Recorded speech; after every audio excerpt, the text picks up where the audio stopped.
My views on daily news के दूसरे episode में आपका स्वागत है। क्या भारत पाकिस्तान युद्ध के बादल मंडरा रहे हैं?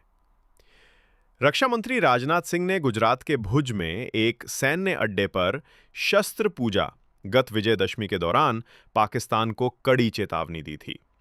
उन्होंने कहा था कि अगर पाकिस्तान ने सर क्रीक सेक्टर में कोई भी दुस्साहस किया तो इसका निर्णायक जवाब दिया जाएगा। ये चेतावनी पाकिस्तान द्वारा विवादित क्षेत्र में सैन्य बुनियादी ढांचे के विस्तार की खबरों के बाद दी गई थी। सरक्रीक विवाद की पृष्ठभूमि। सरक्रीक, जिसका भारतीय नाम बाणगंगा है, गुजरात के कच्छ और पाकिस्तान के सिंध प्रांत के बीच 96 किलोमीटर लंबी एक दलदली खाड़ी है जो अरब सागर में गिरती है। ये क्षेत्र एशिया के सबसे बड़े फिशिंग ग्राउंड्स में से एक है। इसके अलावा यहां तेल और गैस के बड़े भंडार होने की संभावना है। सुरक्षा की दृष्टि से भी ये क्षेत्र बहुत संवेदनशील है। ये विवाद 1914 से चला आ रहा है, जब बंबई सरकार ने कच्छ और सिंध के बीच सीमांकन करने का प्रयास किया था। दोनों देश इस जल निकायों की सीमा क्षेत्र की सीमा को लेकर अलग अलग व्याख्याएं प्रस्तुत करते हैं।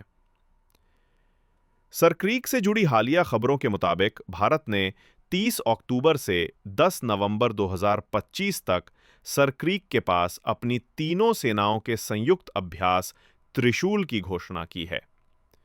भारत के सैन्य अभ्यास की घोषणा के बाद पाकिस्तानी नौसेना प्रमुख एडमिरल नावीद अशरफ ने विवादित सरक्रीक क्षेत्र में स्थित अग्रिम चौकियों का दौरा किया। इस दौरान उन्होंने पाकिस्तानी नौसेना में 3 नए होवरक्राफ्ट भी शामिल किए। हालांकि मौजूदा वैश्विक परिस्थिति को देखते हुए युद्ध बड़े पैमाने पर होगा, इसकी संभावना कम है। फिर भी अगर युद्ध होता है तो पेट्रोल की कीमतों के साथ बाकी कीमतों में भी वृद्धि होगी। आज की दूसरी खबर। टेलीकॉम कंपनी वोडाफोन आइडिया के एजीआर बकाया को लेकर सुप्रीम कोर्ट ने अहम फैसला सुनाया है। सर्वोच्च न्यायालय ने कहा कि सरकार इस मामले पर फिर से विचार कर सकती है। कोई कारण नहीं है कि सरकार दोबारा विचार नहीं करे। ये पूरा मामला पॉलिसी से जुड़ा। सरकार इस जो चाहे फैसला कर सकती है। सुप्रीम कोर्ट के इस डिसीजन के बाद वोडाफोन आइडिया के शेयरों में जबरदस्त तेजी आ गई है और स्टॉक 8.5% से ज्यादा चढ़कर 10.44 रुपए पर ट्रेड कर रहा है। उधर एक्सपर्ट्स का कहना है कि अगर पेनाल्टी और ब्याज को माफ किया जाता है तो कंपनी को 50,000 करोड़ का रिलीफ मिल जाएगा। ऐसे में शेयर 15 रुपए के पार जा सकता है।